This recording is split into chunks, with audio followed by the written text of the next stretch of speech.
Good afternoon, fellow ruminators. Welcome back to another session, Rumination with Andrew. Thank you so much for joining as we are about to discuss a very important topical matter. And this afternoon, we are going to speak briefly on violence in Jamaican schools, right? We understand that there is an onslaught, as it were, of violence in Jamaican schools. And it seems to me that our government is not taking proactive measures to diminish the high levels of violence that we are witnessing in our school. Now, recently there was the slaughtering, the killing of a young man, 11 years old, who would have turned 12 next month, but whose life has been snuffed out by a young miss who is from another school in the corporate area.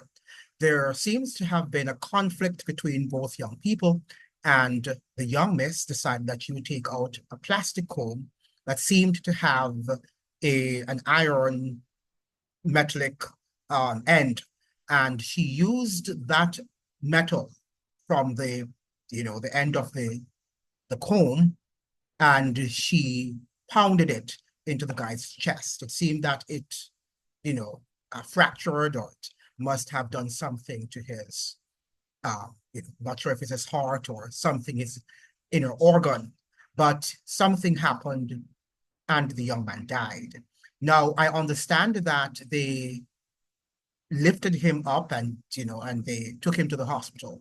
Again, we did not hear how long between when the incident happened, how long did they take to transport him from the scene where the incident took place and to the hospital, right? So we don't know if he was transported on time, because we know that Jamaica has a problem with ambulances and with emergencies, that we do not really get to emergencies. We do not attend to emergencies on time, and therefore many people die.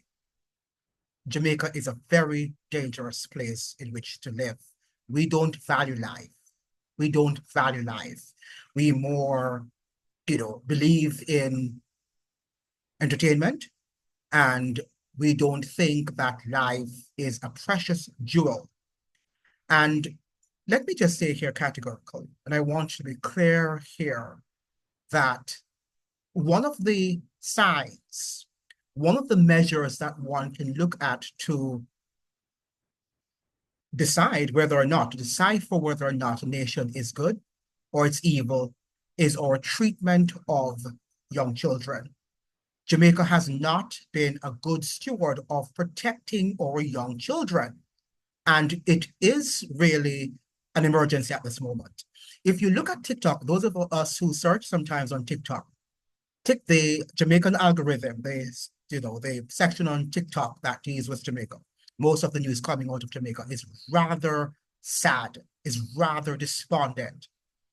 Many of the people who are dying in Jamaica at the moment, and people are saying RIP, and all of those condolences are for young people, most of whom are born in the 90s and the early 2000s, right? We're seeing an onslaught of the deaths of many of our nation's children. Yet the gleaner and the observer sometimes play the politics, saying that Jamaica is not producing and we have a shortage of children. And they're wondering what will happen to future generation because Jamaica is not, having children, that we are not replenishing, and, we're not as fertile as we should be in terms of having children. Now, when we do have the children, if we do have a shortage of children, if in Jamaica, why is it that we're not protecting them? For example, there was an incident between this young man and the young miss. Where were adults?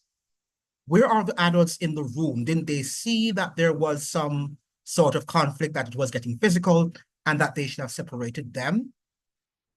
Didn't they see when the young miss, and I'm talking about civilians here who were on the streets, because these young people were going back home, my understanding. And this must have happened on the streets, my understanding that it took place on the streets. it seems to me that our people enjoy watching physical combats between adults or between young people. Because these are young children. One is 11, and I'm not sure how old the young miss is. But this young man, was 11 years old. He's now deceased. What a sad piece of news. Now, we're learning from the principal of the school that Omari attended that he had just gotten his SPEP exam. He had just gone to the school. So he was now looking forward to attending a high school, I think the Denham Town High School. And I understand that his grades were not particularly high from the PEP exams, but he went to summer school and he had done extremely well and was looking forward now to embarking on his high school years, to have his life now snuffed out, and he's gone forever. Maybe he was going to be a physicist. Maybe he was going to be a lawyer, a doctor, a teacher, a nurse, an engineer, a politician, a leader, a father. And now he's gone. He's gone. And I dare not say the large number of young people whose lives have been snuffed out in Jamaica. And our Prime Minister often is silent on the matter. And there are no proactive steps or measures. They are involving the principals in things that they can't really solve, because this is a societal problem. This is a societal problem. And one of the functions of government is to protect the citizens. If the citizens cannot be protected, then why do we have government? If people can take law into their own hands, why do we have government? The system of governance in Jamaica is not working. Let me repeat that. The system of governance and government in Jamaica is not working, is malfunctioning, and it is not doing what it should do to protect life and property. Because if we'd had, for example, security guards on the road, why is it that they would not have been able to stop what was happening, what would have ensued, which resulted in the death of a young man? But I'm asking the citizens of Jamaica, why do you watch a fellow Jamaican citizen, a young man, die like that? Why couldn't people meddle? Why couldn't they interject and separate these two young people? But I'm getting the impression that Jamaica is such a violent place that nobody wants to be involved in any sort of combat between anyone, because they are not sure who will come and snuff out their lives for intervening, whether or not they intervened for a good purpose. That's the impression that we're getting, that Jamaica is a completely lawless country. It's a failed state. It's a failed state. Whenever we cannot protect the life and property of our people, then it's a failed state. Why live there? Because it's almost like you're living in the Wild West. And what we're hearing from the principals, every time these things happen, and they do happen frequently, or kids going into depression, and you have to call in the counselors, and it just goes on, and nothing is done. No policy is implemented to diminish or to sort of stop these things from occurring. Shouldn't we have security guards or the police force at our schools and to be manning our streets so that our kids can go home safely? I think also we need to look at having school buses where our children can be transported back and forth to and from school, because right now I'm not sure how parents send their children off to school. But this can also happen on campus. This doesn't have to always happen on the streets, as we learned from what happened to this young man was it in St. Elizabeth, when he was pounded by another student because he had stepped on his shoe, right? And the security guard was there and did absolutely nothing. when he saw that the guy almost killed. If had it not been for one of the young man's friends, the friend who attended the same school, the guy would have died. This young man also would have died. Not the Omari, but the young man who was terribly beaten up by another of his schoolmates. This is something that we have to examine. What is really happening in Jamaica? What's going on down there? What is really happening? It seems to me, this is what the Gleaner reported this morning. It says that the deceased Omari Coley of Denham High was reportedly stabbed repeatedly by a 14-year-old girl from Holy Trinity High. So the girl is obviously older than he is, and she stabbed him. Right? She stabbed him repeatedly. So this was something that was deliberate. If you're stabbing somebody repeatedly, it means that she wanted to kill him. This is a 14-year-old young miss. Now, the children are living what they learn. Remember now, if a child lives with criticism, he learns to condemn. If a child lives with hostility, he learns to fight. If a child lives with ridicule, he learns to be shy. If a child lives with shame, he learns to feel guilty. If a child lives with tolerance, he learns to be patient. If a child lives with encouragement, he learns confidence. If a child lives with praise, he learns to appreciate. If a child lives with fairness, he learns justice. If a child lives with security, he learns to have faith. And if a child lives with approval, he learns to like himself. So children live what they learn. But let us repeat this about fight. When it says here, if a child lives with hostility, he learns to fight. Jamaica is a hostile country. And what we're seeing now is a reflection of the larger culture. Our children's behavior is reflecting the culture, the dominant culture.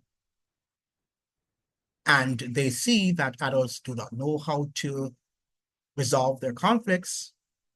And many times they take the law into their hands, and then they snuff out the life of a fellow Jamaican. So this is the brand Jamaica that we have, a very hostile place to live. It's not the brand Jamaica that we're hearing from the reigning ruling class, the ruling elites in Jamaica, that it's a place to live and to raise a family. It's not that place, right? The elites, perhaps, because they have their security guards, but our young people and their children are also, they have their personal chauffeurs, so they can be chauffeured around. One of the things that is amazing too, people like the Dr. Nigel Clark, who he and his children, they can just get up and run away. Having imposed the austerity of the IMF, people like the Nigel Clarks can just get up and go. And they do not have to face, they do not have to confront the consequences of the austerity, of the austere conditions that he oversaw during his tenure as Minister of Finance. The economic and social consequences are palpable. People can't eat. People continue to live in very dangerous communities, in what we call the ghettos, in these very, what should I say, inner city communities. And they are trapped there. And the anger that is within them makes them hostile. And because children have a lot of energy, when they're hostile, then they are going to channel that anger into violence. And this is what we're seeing in Jamaica as we speak. But we are not hearing from our sociologists like the the sociologists from the University of the West Indies or wherever from the university, from the Orville Taylors, they don't write about these things. The social consequences of the IMF program. You'll not see Orville Taylor write anything about that in the Gleaner articles. You won't see that, right? You won't see him do that. Neither any of our sociologists in Jamaica are not writing about the social consequences, the dire consequences of the IMF program, of this rigid economic program that Jamaica implemented, the consequences of which our children have to bear and future generations. So there's no hope for Jamaica right now. You're living in the Wild West, and anything, we're going to be prepared. If people are not talking about the socioeconomic consequences of the IMF program and how it has impoverished 10 times our people, maybe 100-fold our people, and allowing our people to live in shacks that they find themselves entrapped in, right? This is very sad. And condolences to the family of Omari. This is a sad day for Jamaica. And I'm sure the angels of God are recording each child that dies in Jamaica because our politicians don't care. And they're leaving the responsibility to the principal, who can't do anything. All he or she can do is to try to encourage and to motivate and to counsel the children psychologically. But in terms of securing their lives, parents, you have to understand that the principal doesn't have that power, doesn't have that sort of responsibility, right? Because the government cannot protect the wider citizenry, the wider population. As a result of that, we're seeing now an infiltration of the violence in our schools, right? And nobody's talking about the poverty that we're having there. And the fact that our children are crying out. Our children are crying out, and they are channeling their despondency, unfortunately, into killing each other. What are we doing in that nation to stop the hemorrhaging of the nation's children? Thank you so much for joining. I hope you'll like and you'll share and you'll subscribe. Look forward to seeing you in another video. Please be sure again to subscribe to the channel. All the best. Bye.